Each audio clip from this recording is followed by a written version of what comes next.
Lucky you found a bonus episode of Zögernd. When I was interviewing one of my guests for the last episode, Justin Matley, we got off on a tangent that wasn't about music, but it was about hearing and perception. Take a listen. As a post-production engineer, which is what I do, I work on commercials and promos and films and such. I have this conversation a lot with like filmmakers who come to me with their films and say, I need this film next, and I'm out of money or time or whatever, but they realize how important it is, because from a sensory standpoint, and this is true for even the most visual people that I know, you're much more easily turned off by something if you're watching a film or a show or something when the audio is subpar than you are if the visuals are subpar. Our brains are much more patient with weird lighting, unusual angles, strange camera work, or bad cutting. We're much more patient with that. And in lots of ways, there are some genres of filmmaking there's whole genres based around like shaky film work or things that are meant to look like, it's on very haphazardly done. Sometimes they angle for that. They go for that look, right? Mm-hmm.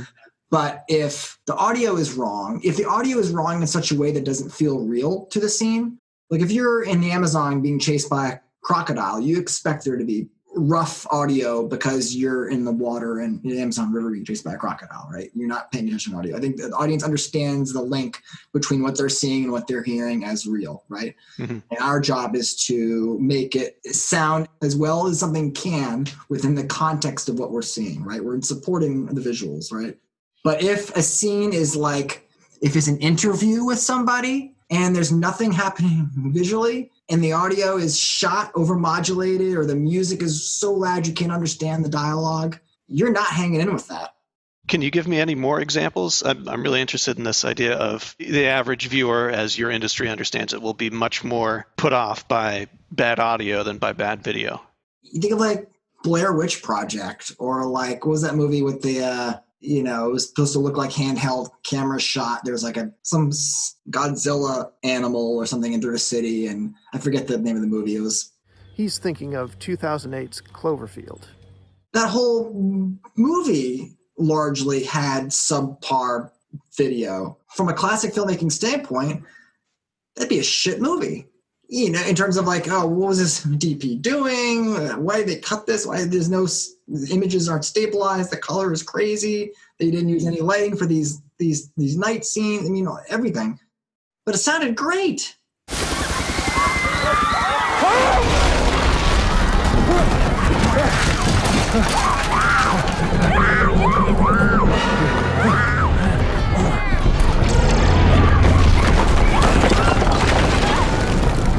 It sounded great. It sounded exactly what you would hope those scenes would sound like.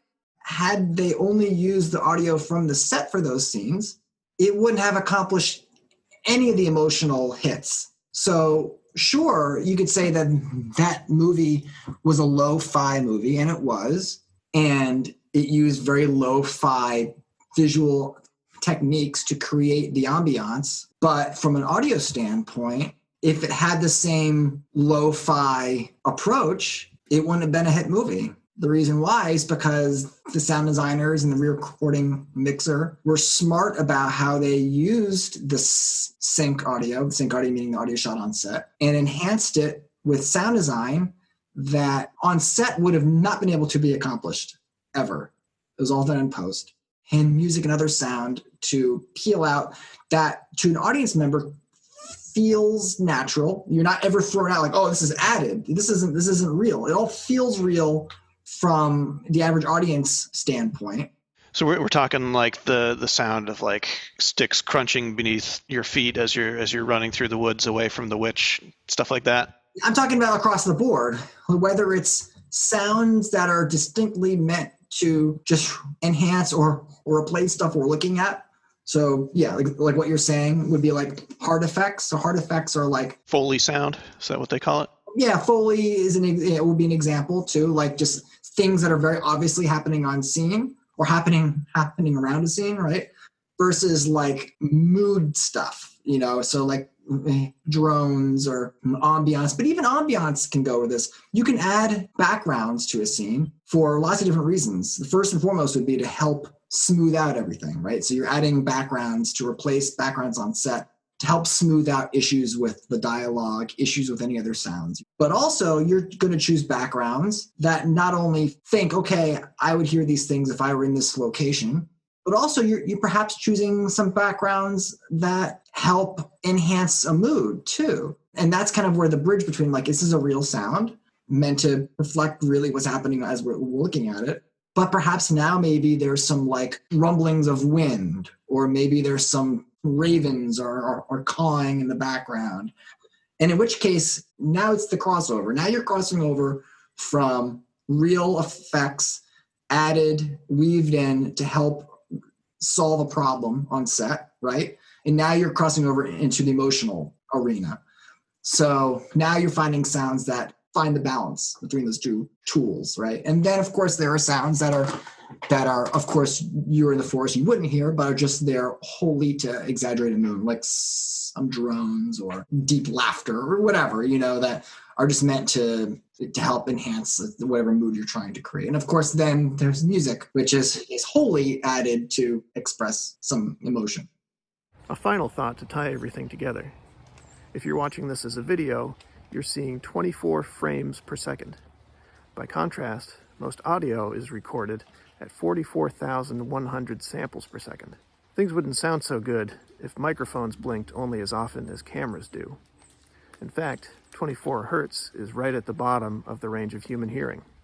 Thanks for listening to this bonus episode of Zögernd. Zögernd. You can find more from my conversation with Justin and lots more musings on music at zogernd.home.blog.